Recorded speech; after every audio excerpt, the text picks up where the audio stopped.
Yo, what's up guys? Devin with Ready Responder Fitness, and welcome to my home gym. Now my wife and I are currently in a 1-bedroom apartment, which leaves us a little bit tight on space.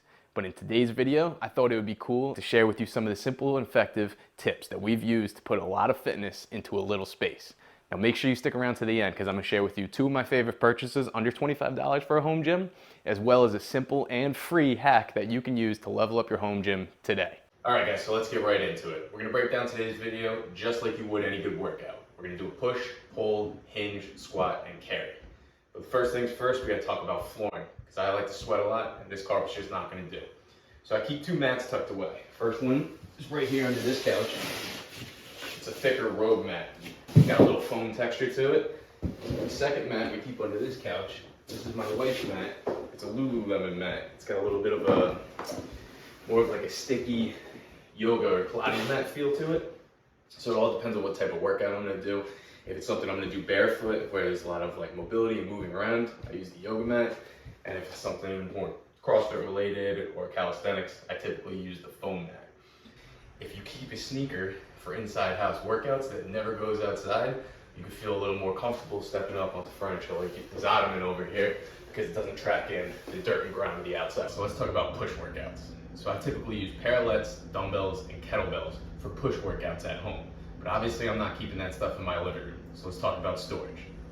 All right, so talking about storage brings me to my hallway closet. I like to think we do a pretty good job of hiding the fact that we have fitness equipment everywhere. But if you look down here on the bottom left corner, you got kettlebells ranging from 36 pounds, 25 pounds, and a 10-pound kettlebell.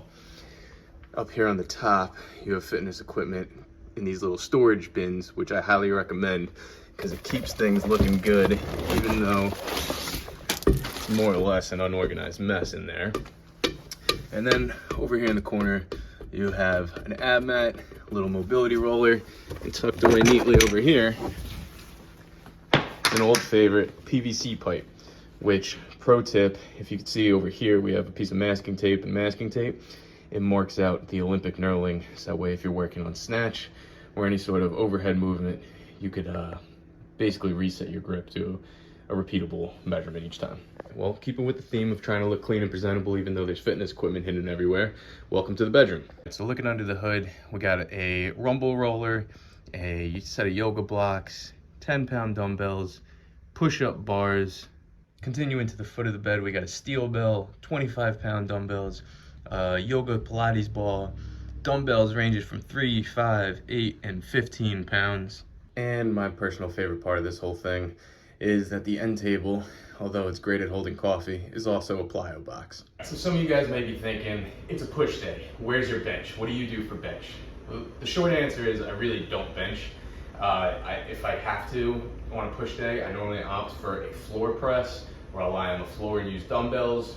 The other option that I have is to set up my plyo box with the ab mat on top. And I normally go for single arm pushing. So if it's a press day, I'll grab a kettlebell and do single arm pressing. This way it kind of engages the core at the same time. And the third option is to just simply stand. Instead of doing a horizontal press, I'll do an overhead press, which translates better to things like Olympic lifts and handstands. It works that overhead arch type as well. Now another option I have is to grab the parallettes out of the laundry room to do parallette push-ups, elevated parallette push-ups, or if you don't have parallettes, you could use push-up blocks. All right, let's talk about a pull day. So on a pull day, we're normally trying to target our back, our lats, and our posterior chain. So my go-to answer for that is normally the kettlebell. You can do things like kettlebell swings, Romanian deadlifts, bent over rows, but if I'm picking my top favorite thing that I can do at home, it's right here in the bag. It is the crossover Symmetry. Crossover Symmetry is awesome for doing things like rows, flies, pull aparts, face pulls, things like that. And it's super easy to set up on a door. So as awesome as the crossover Symmetry is, it's no substitute for things like pull-ups and chin-ups. It's a little difficult to set up pull-ups and chin-ups at home, but I have done videos in the past. After Arnold Schwarzenegger shared his home workout, I set one up with a PVC pipe and 2 chairs. You can check that out in the description below. I'll link that video if you're interested in seeing that. All right, it's hinge day. For the hinge day, we got a couple options, but we're going back to the kettlebell. First, you can do kettlebell swings. There's an option to do eye level kettlebell swings and American overhead swings. Just keep in mind Again, 1-bedroom apartment, condos, you're working with tight spaces. If you're going overhead, the kettlebell does go a little bit higher. You could hit the ceilings. But you have those two options there. You could also go to the ground and do hip thrusts. There's an option to do weighted hip thrusts, where you cradle the weight in your hips and raise to the ceiling, or elevated hip thrusts, where you put your feet on top of something like the box or the ottoman, and then do hip thrusts from there. Also, one of my personal favorites is grabbing the resistance band. You could go ahead and wrap that around your shoulders, tuck it under your feet, and do a banded good morning. I incorporate this into warm-ups, but it's a great hinging movement that you can do at home. Squats, everybody's favorite. So on a squat day, obviously you have the option to do body weight or air squats. You can mix those up, different variations there, but you could also do dumbbell and kettlebell squats, where you hold in the center like a goblet squat, front rack. You can hold them out to the sides, or even just have one arm so that way it's an offset load. My personal favorite is to do things like the Bulgarian split squat, where you keep one leg forward, one behind, and it allows you to isolate a single leg, which obviously requires you to have stronger legs and balance. You can also work with squat wedges. So it's a heels elevated squat. It'll be more of a quad dominant movement, which has become popularized by people like the knees over toes guy. So you can definitely check those out in order to get a leg burn. Now, squat day wasn't enough to get you a leg burn. You could try isolating the legs with things like the monkey feet. This will allow you to do both leg extensions and hamstring curls with a single leg movement at home. All right, y'all, you don't have monkey feet, you don't have crossover symmetry, but I promised you a hack, and here it is. Basically, if you want to substitute those two items, you're gonna take a tube sock. My preference is Nike Dry Fit, but it really doesn't matter. And a ball. If you have a tennis ball, stick it in the tube sock, and then you can go ahead and grab any resistance band you have.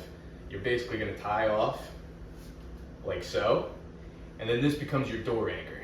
You can put this on one side of the door, and then bam, you got an anchored resistance band in order to do things like face pulls, or even hook up your feet in order to do things like leg curls and hamstring extensions that you would normally have to buy the monkey feet or crossover symmetry to do, but now you can do it on the cheap. All right, carries. So for carries, you can grab any weight you got. I prefer using the kettlebell because it's the heaviest weight I got, but anything will do. You can do two hands or single. I prefer doing single because it requires you to activate your stabilizers, such as your QL, in order to stay tall and upright.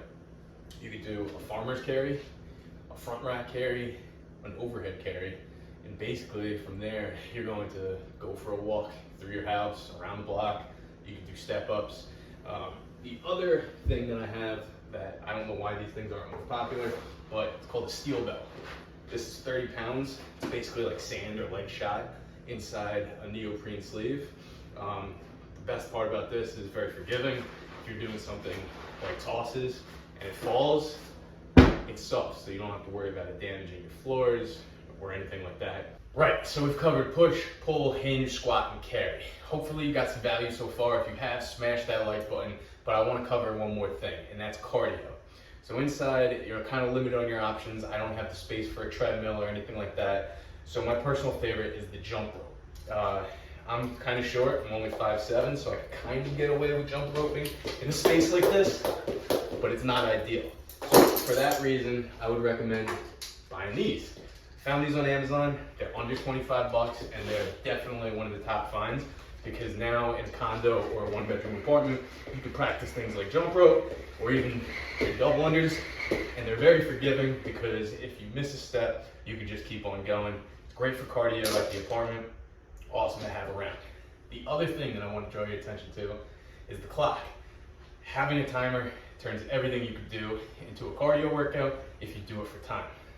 So things like burpees, push-ups, sit-ups, doesn't matter. Throw in a Tabata interval, do it faster, boom, you're working cardio. Thank you so much for sticking around this far. The other purchase, other than the ropeless jump rope, that I would recommend for your home gym under $25 is right here. This is a iPhone or phone cradle by a company called Nuloxi.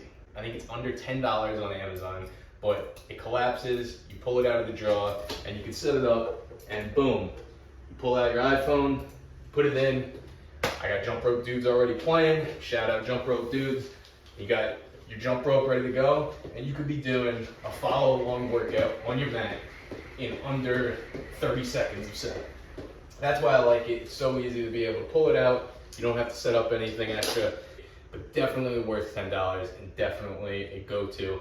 If you don't have the timer, you could also pull up a timer on your phone and you can watch it as it stays mounted for your workout. Thank you guys for checking out my small apartment home gym. I really hope that it inspired you. Good news is I should be moving in the next couple of weeks and sizing up to a basement gym. So if you have any comments or suggestions for equipment that I should be buying, throw them in the comments below. I read each and every one of them. And if you want to stay tuned, subscribe so that way you can see the update on how the basement gym turns out. Until that time, stay ready, stay safe.